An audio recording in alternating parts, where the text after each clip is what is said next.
इस वक्त की बड़ी खबर जम्मू कश्मीर में राजौरी के नौशेरा सेक्टर से आ रही है, जहां आतंकियों की घुसपैठ की कोशिश नाकाम की गई है। आतंकियों को घुसपैठ की कोशिश कराते पाकिस्तान के 3 सैनिक मार गिराए गए हैं। राजौरी के नौशेरा सेक्टर में पाकिस्तान सेना की तरफ से भारी गोलीबारी की जा रही थी।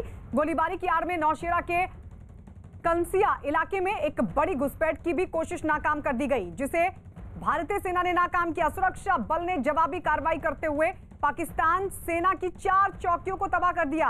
सुरक्षा बल की कार्रवाई में पाकिस्तानी सेना के 3 जवान मारे गए हैं, जबकि कई जवान जख्मी हुए हैं। तो ये बड़ी खबर इस वक्त की, आतंकियों की घुसपैठ की कोशिश थी। ये पाकिस्तान की तरफ से पाकिस्तानी सेना मदद कर रही थी, लगातार गोलीबारी चल रही थी और उसकी आड़ में आतंकियों को घुसपैठ कराने की कोशिश थी, जिसे भारतीय सेना ने नाकाम कर दिया। और इस सब के बीच पाकिस्तान के 3 जवान ढेर कर दिए गए, कई जख्मी बताए जा रहे हैं।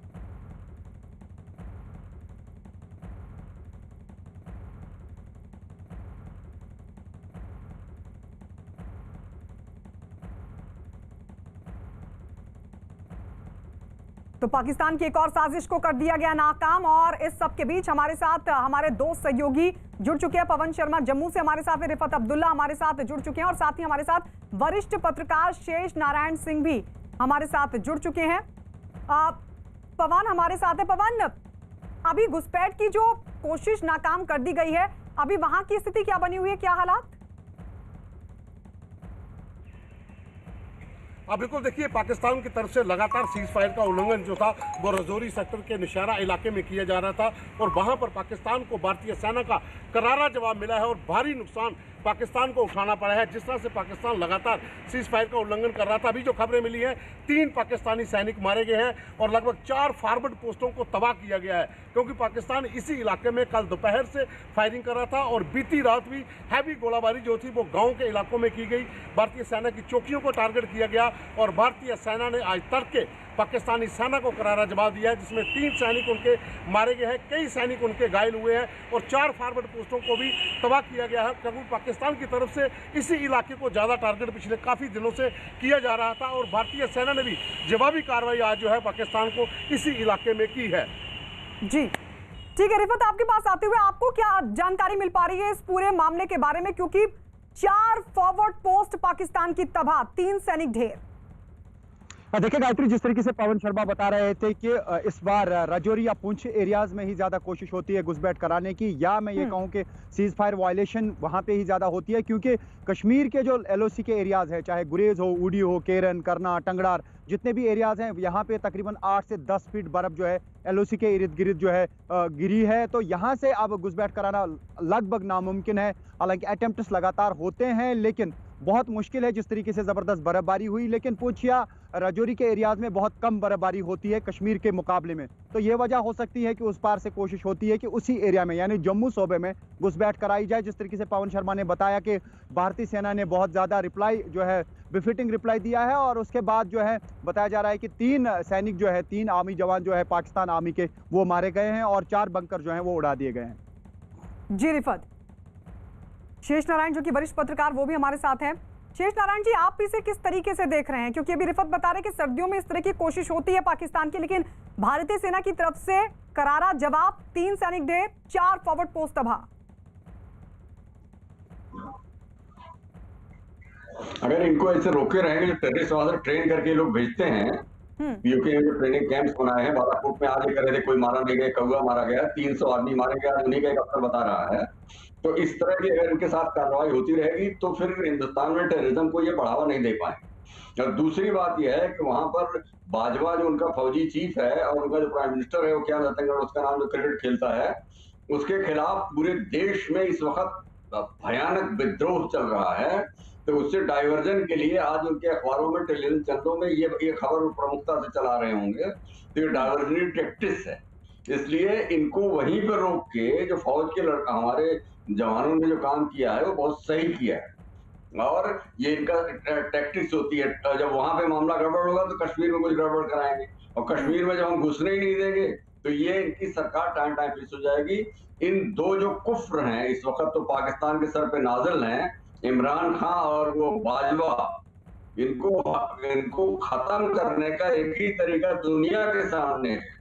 भारत उसमें योगदान कर सकता है इनको पाकिस्तान की जनता का ध्यान इनकी इनकी गड़बड़ी से, इनके कुशासन से, इनके असफलताओं से हटने नहीं दें। और उसका तरीका ये है कि वहां पे जबरदस्त मूवमेंट चल रहा है इनको हटाने के लिए, हर बड़े शहर में सभाएं हो रही है, तो ये कर पा रहे हैं।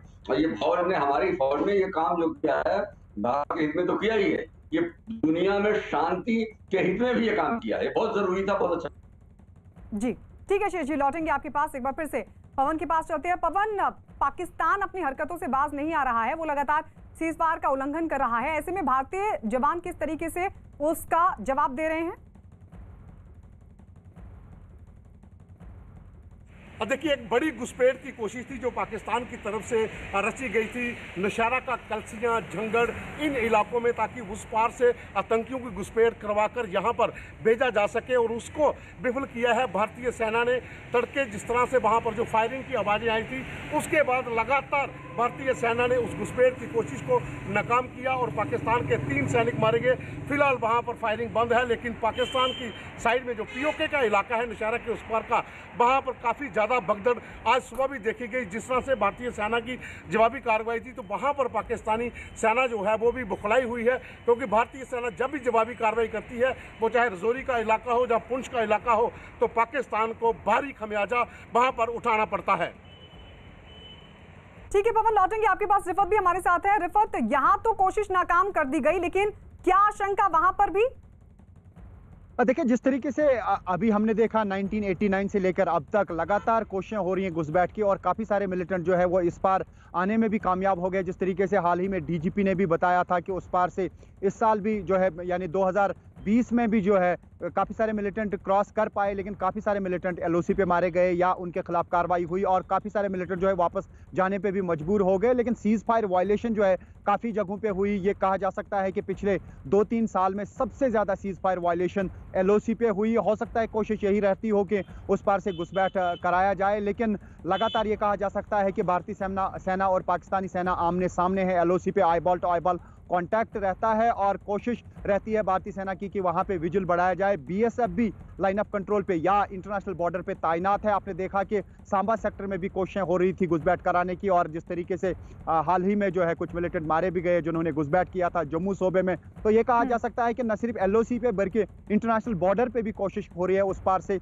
यहाँ मिलिटेंट भेजने की। और यही वजह है कि जिस तरीके से पवन शर्मा बता रहे हैं कि भारतीय सेना ने जो लगातार फायरिंग की पाकिस्तानी पोस्ट से, उसमें 3 पाकिस्तान के फौजी जो है वो मारे जाने की खबर आ रही है। हालांकि अभी पाकिस्तान की तरफ से इसकी पुष्टि नहीं हो पाई है, लेकिन यहां से जिस तरीके से सूत्र बता रहे हैं, पवन शर्मा ने बताया। वहीं बीजेपी ने एक बार फिर पाकिस्तान पर हमला बोला और कहा कि पाकिस्तान आतंक का केंद्र बन चुका है।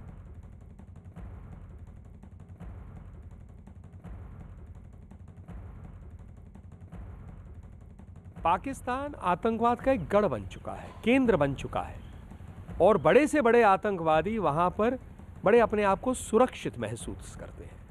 ये ना केवल हमारे क्षेत्र के लिए चिंता का विषय है, लेकिन विश्व में भी एक गंभीर चिंता इस पे बन रही है। पाकिस्तान को इसको छोड़ना पड़ेगा, क्योंकि नहीं तो पाकिस्तान जो है उसके ये दोहरे मापदंड जो है, कहना कुछ और सुरक्षित रखना आतंकवादियों को, ये अब बेनकाब हो रहा है।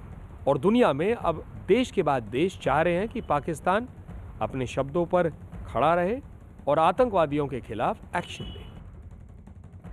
शेष जी, आपके पास आते हुए, ये बाजवा के लिए, इमरान सरकार के लिए कितनी मुसीबत साबित होने वाला है ये पूरा मामला? क्योंकि तस्वीरें तो अब दुनिया भी देख रही है और खुद पाकिस्तान के लोग भी देखेंगे कि कैसे पाकिस्तान की तरफ से इस तरह की कोशिश हुई और उसको भारतीय सेना की तरफ से नाकाम कर दिया गया।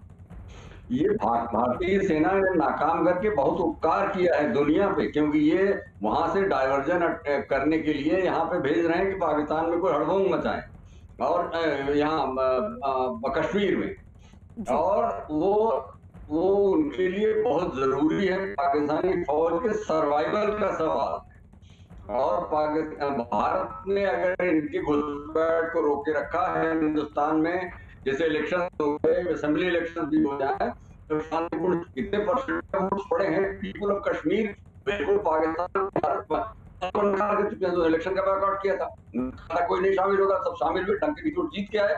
तो ये है कि कश्मीर में लोग भारतीय प्रशासन को पसंद नहीं कर रहे हैं, उसको साबित करने के लिए हम हड़बम कराने के लिए भेज रहे हैं। और दूसरी बात यह है कि चूंकि हर मोर्चे हो चुके हैं ये, तो कश्मीर का बोगी चलाना है इनके सर्वाइवल का एक केवल उम्मीद है, और इसलिए ये कर रहे हैं क्योंकि फौज को उसने अपने 5 साल का बढ़वा लिया है। जो उनका चीफ है फौजी, क्या नाम उसका, बाजवा जो है, और ये बेचारा ये तो कठपुतली प्रधानमंत्री है, इसको कठपुतली पपेट प्राइम मिनिस्टर पूरी दुनिया में कहा जा रहा है।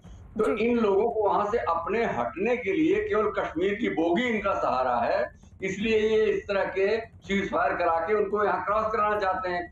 लेकिन उनको ये गड़बड़ इनकी समझ में नहीं आ रही है कि इस वक्त जो प्रशासन है वहां, वो डिफरेंट किस्म का प्रशासन है। वहां पे लेफ्टिनेंट गवर्नर जो है IIT का इंजीनियर है मनोज सिन्हा, वो सारी बारीकियों को बेहतरीन तरीके से समझते हैं, फुल टाइम वही काम कर रहे हैं कि वहां पर हम टेररिस्टों को घुसने नहीं देंगे। हमारे अपने लोग तो टेररिज्म करते नहीं, भारतीय लोग तो करते नहीं, पाकिस्तानी फौज के लोगों को टेररिस्ट बना के भेजते हैं। बिल्कुल शेष जी, हम लौटेंगे आपके पास। पाकिस्तान में कल रात से गई बिजली अभी तक नहीं लौटी है, ये भी अपने दर्शकों को बता दें। पूरा पाकिस्तान रात भर अंधेरे में डूबा